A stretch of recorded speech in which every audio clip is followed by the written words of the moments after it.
Afghan allies still waiting on visas, and the Navy is now the third service without a confirmed leader. All of that and more today, August 15th, 2023.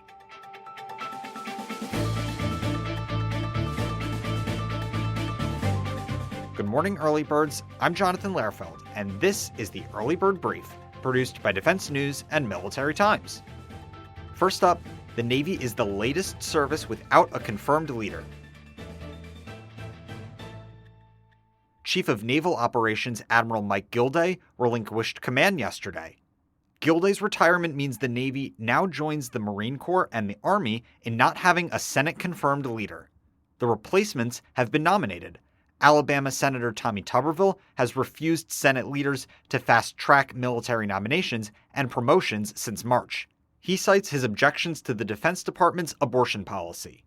Secretary of Defense Lloyd Austin spoke at Gilday's retirement ceremony at the U.S. Naval Academy in Annapolis, Maryland.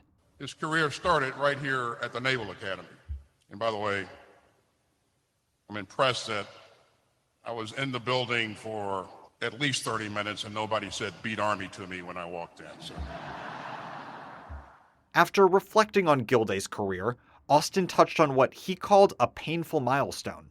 As you know, more than 300 nominations for our outstanding general and flag officers are now being held up in the United States Senate. That includes our top uniformed leaders and our next Chief of Naval Operations. Because of this blanket hole, starting today, for the first time in the history of the Department of Defense, 3 of our military services are operating without Senate-confirmed leaders. This is unprecedented, it is unnecessary, and it is unsafe. Austin has said the policy on abortion is necessary in the wake of a growing number of states limiting or outlawing the procedures. But Tuberville and some other conservative lawmakers say the policy circumvents state laws. Confirming nominations without Tuberville's cooperation would take non-stop floor procedures, sidelining other legislative work. For more on what Gilday's retirement means for the Navy, Naval Warfare reporter Megan Eckstein joins the episode today. Hi, Megan. So, what can you tell us about the relinquishment of Chief of Naval Operations Admiral Mike Gilday? Where does that leave the Navy in terms of leadership? On Monday morning, Chief of Naval Operations Admiral Mike Gilday relinquished his command of the Navy and handed it over to Admiral Lisa Franchetti, who has been serving for the past year as the Vice Chief of Naval Operations. She, as is the case with the Army and the Marine Corps now, will be serving not only as the Vice Chief of Naval Operations, but also the acting CNO. So she's filling 2 roles at once. One in a Senate-confirmed manner and the other in an acting manner until the Senate will confirm her to be the next CNO. So, as is the case with the Army and Marine Corps, Admiral Franchetti has all the authorities to take care of all of the business of the Navy. She's just going to be very busy juggling 2 jobs. What else can you tell us about Admiral Gilday's career? Admiral Gilday is a surface warfare officer. He served leading the cyber forces of the Navy, and so he really had an interesting perspective coming into the job as the Chief of Naval Operations. He saw some readiness problems with the surface fleet, some ship maintenance issues, and he really kind of tackled them during his time as CNO in a very data-driven way. What he ultimately tried to do as CNO was use data to really improve the performance of the fleet. So he tackled a lot of maintenance-related issues. He tackled a lot of industrial-based issues. And instead of focusing his spending from his perch on, making the Navy bigger, buying more ships, buying more airplanes, he really wanted to find those ways to boost readiness and lethality by spending money in the smartest way possible. So this led to a little bit of back and forth between him and Congress. Congress tends to like buying ships and airplanes because it brings jobs back home to their districts. But Admiral Gilday really spent his 4 years as CNO hyper-focused on making the fleet as ready and as lethal as possible going forward. He also, really leveraged his knowledge of the cyber community as well as, kind of leaning into unmanned and artificial intelligence and some of these future capabilities, and really tried to push the Navy as hard as possible to start experimenting with those topics and start to begin to field them in a way that his successor is really going to have to take it to the next level. Admiral Lisa Franchetti is now stepping in as the service's leader in an acting capacity. What can you tell us about her career? Admiral Franchetti comes into the job in an interesting position. As the Vice Chief of Naval Operations, she's sort of the business manager of the Navy. So she's really intimately familiar right now with all of the acquisition programs, with the budgets, and just really that business aspect of it. But her past assignments have been really interesting. She served on the Joint Staff, so she really has good relationships with other service leaders today. She's also served roles working with the White House. She's worked extensively with allies and partners, both in the Pacific and in Europe. And so one of the things that folks keep telling me about her ability to serve as CNO is that she's really this well-rounded leader where she has the connections that she'll need within the Pentagon. She has connections with the White House and the executive branch. She has these connections with allies around the world, and really will be able to pull all of that together, pull all of that experience from her recent jobs, and help inform her path forward as Chief of Naval Operations. Thanks, Megan. For more conversations like that one, please like and follow us wherever you get your podcasts. Another important story: the Taliban have settled in as rulers of Afghanistan 2 years after they seized power, as U.S. and NATO forces withdrew from the country following 2 decades of war. There's no armed or political opposition with enough domestic or foreign support to topple the Taliban. A fighting force resisting Taliban rule north of Kabul is being violently purged. Public protests are rare. And while there has been some recent progress, processing U.S. visas for Afghans has moved painfully slow. Many of those who left Afghanistan and applied for those visas are worried the U.S. has forgotten about them. During 2 decades in Afghanistan, after the 2001 invasion, the U.S. relied on Afghans helping the U.S. government and military. Afghan journalists went to work at a growing number of media outlets. Afghans were the backbone of aid programs, providing everything from food to tutoring. Since 2009, the U.S. has had a special immigrant visa program to help Afghans like interpreters who worked directly with the U.S. government and the military. Then, in the waning days of the U.S. presence in the country, the Biden administration created 2 new programs for refugees. Those expanded the number of Afghans who could apply to resettle in the U.S. The visas, known as P1 and P2, are for aid workers, journalists, or others who didn't work directly for the U.S. government. But those visas are intended for Afghans who helped promote goals like democracy and an independent media, putting them at risk under the Taliban.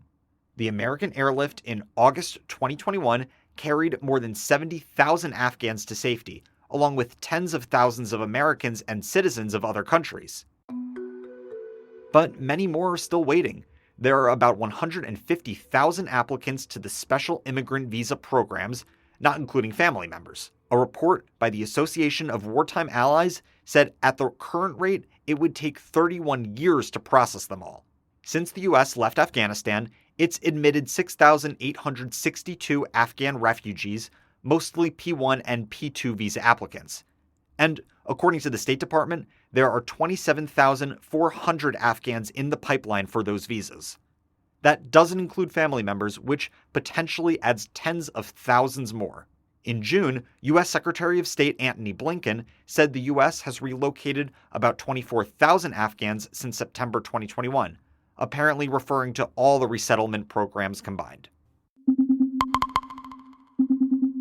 Also on the radar for today, the Pentagon is developing plans to restructure the National Guard in Washington, D.C. Several current and former officials familiar with the talks spoke on the condition of anonymity to discuss internal deliberations. They said no final decisions have been made. But the changes would be to address problems highlighted by the Guard's chaotic response to January 6th and safety concerns during the 2020 protests over the murder of George Floyd. The D.C. Guard came under sharp criticism during the protests when a helicopter flew dangerously low over a crowd. The changes under discussion would transfer the District of Columbia's aviation units. In exchange, the district would get more military police as it grapples with crowd control and large public events. A key sticking point is who would be in control of the D.C. Guard. Across the country, governors control their National Guard units and can make decisions on deploying them to local disasters and other needs. But D.C. is not a state, so the president is in charge, but gives that authority to the defense secretary, who generally delegates it to the Army Secretary.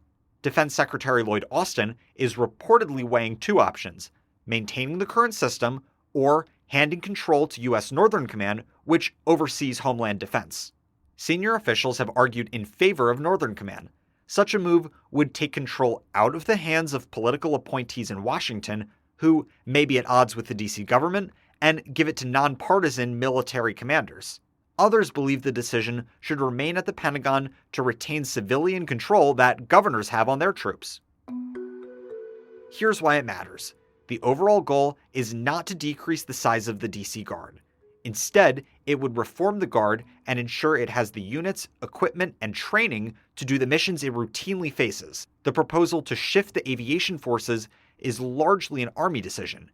It would move the DC Air Guard Wing and its aircraft to the Maryland Guard and the Army Aviation Unit with its helicopters to the Virginia Guard. DC Mayor Muriel Bowser's office did not respond to a request for comment Friday on the proposed changes. The DC mayor has to request National Guard assistance from the Pentagon, usually the Army Secretary. That was true during the protests in 2020 and during the Capitol riot on January 6, 2021. City leaders made frantic calls during the January 6th riot to request Guard assistance. City police ended up reinforcing Capitol Police. As for the civil unrest in June 2020, an Army investigation in April 2021 sharply criticized the DC Guard, saying troops lacked clear guidance and didn't fully understand how to use helicopters appropriately. The probe was triggered by widespread objections, including from Congress, after one of the DC Guard helicopters hovered low enough over protesters near the Capital One Arena to create a deafening noise and spray protesters with rotor wash. There were also concerns that the Guard used a medevac helicopter with medical markings to make a show of force against the crowds gathered to protest Floyd's death. The report found that the use of medical helicopters was appropriate because it was an emergency, but the episode raised worries among defense leaders about the need for improved planning, training, and oversight of the DC Guard's use of aviation, and calls for a stricter approval process. And now, here are some other stories that we're hearing chirps about. Axios is reporting that President Joe Biden will host Japan's Prime Minister and South Korea's president later this week for Biden's first ever Leaders Summit at Camp David. At the summit, there are reportedly plans to announce joint military exercises and a possible new crisis hotline between the three allies. North American Aerospace Defense Command said 4 Russian military aircraft were spotted near Alaska late Sunday and early yesterday. The Coast Guard and the Navy rescued 4 divers who went missing Sunday south of Cape Fear, North Carolina. And China's defense minister is visiting Russia and Belarus in a show of support for those nations which the West has sought to isolate over Russia's invasion of Ukraine. And on this day in history, in 1945, Japan's emperor broadcasted the news of the country's World War II surrender to the Japanese people. The signing of the official surrender, however, did not occur until later.